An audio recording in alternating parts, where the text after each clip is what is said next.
I'm Cape Joel, and before we start this next great comic book video, I want to send a hearty, heartfelt thank you to Trendy Butler. They dressed me for the month, and they can do the exact same thing for you. If you're anything like me, shopping for clothes used to be a pain, but thanks to Trendy Butler, I get a brand new box of customized clothes just for me. It takes a lot of pressure off me, and it helps me making great comic book videos like this for your enjoyment. And hey, if you want to get some for yourself, please head on down to the description down below. You'll find a link. Tell him your good buddy Joel sent you. And with that, let's hop on into today's video, which is... we're taking a closer look at Nightwing issue number 37. Take a trip back to the past to the case that keeps Dick Grayson up at night. What'll happen next? Well, let's hop on in together and find out. Alrighty then, so as we join the comic, Nightwing is checking in on his friend Lucy. Yeah, that's right, Lucy, a character we've never met before, but apparently Dick Grayson is such good friends with, she's actually aware of his secret identity.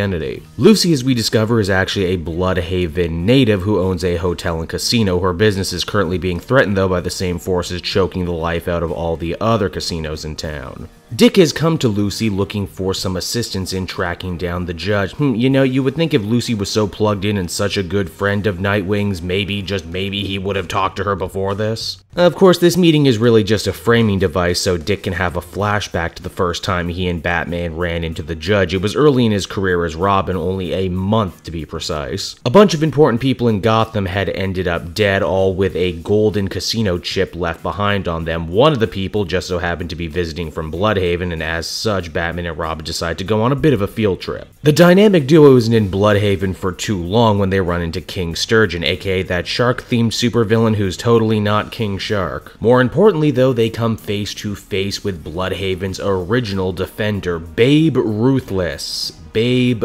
Ruthless. Get it? Like Babe Ruth. It's a baseball joke. I don't like sports, that's why I read comic books. Furthermore, there's already a baseball-themed member of the Bat family who we should be talking about, and it's Bombshell Batwoman. Oh, and Ruthless is Lucy, if you couldn't put that together. Turns out her dad's a bodega owner who was getting put out by the gangs, and as such she decided to put on a costume and go all Casey Jones on crime. Turns out she was also working the Judge murders and managed to put together that all the dead people had a major stake in building the brand new Bloodhaven casinos. It seems that the Judge, whoever he is, has a giant boner against gambling. The Judge's dastardly plot, as we discover, is to hijack a ship carrying a bunch of nuclear waste and drive it into downtown so the casinos can never be made. That kinda seems like overkill, especially after the fact that you've murdered everyone involved with the casino's construction. But hey, you're the villain, I'm not here to tell you how to do your job after all. The three heroes manage to intercept the ship. It leads to a big fight, and we hear in the narration that apparently it was this night that Robin truly came into his own, and the legend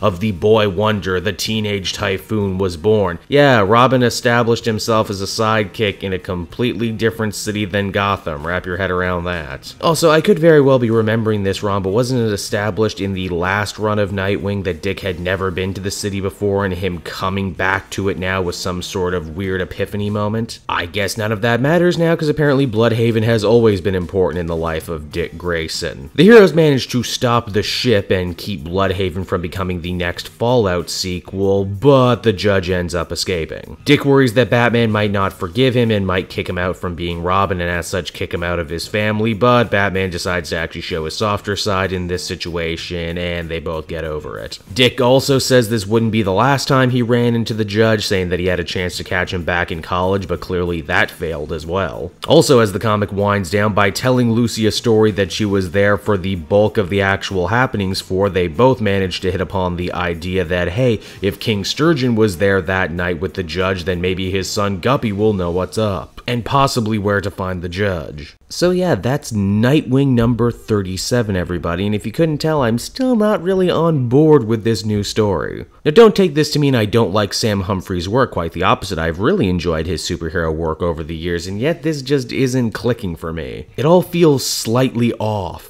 Again, I can't help but shake the feeling that Humphreys is really interested in telling the story of the Judge, setting up how cool he is, how mysterious he is, what his ultimate goals are, so much to the point that Nightwing himself gets lost in the shuffle. And that's even before we talk about the art. I said previously that Chang's art wasn't exactly my cup of tea. Well, you know what? I take it all back, because it's much better than what Klaus is doing here in this one. It's the faces, they all look so weird and distended, and when characters are shown from far away, they lose any and all definition. It's just very, very off-putting. Overall, I'd give this one a 5.5 out of 10. I'm not exactly sure if I'm going to keep up with this one after this. So that's Nightwing, everyone. I hope you enjoyed the video, and as always, be sure to take a closer look at some of the other videos I've been working on. Then you can follow me on social media at Cape Joel, so you always know what I'm doing next. And hey, if you want a great deal on comics and not have to pay a cent for shipping, please use my book depository link down in the description. Not only will you get an awesome deal, but a small percentage of everything you buy goes to support me and the channel. So you win, I win, everybody wins, right? And until next time, this has been Cape Joel. Thank you so much for watching and listening, and I'll see you all again later. Bye-bye.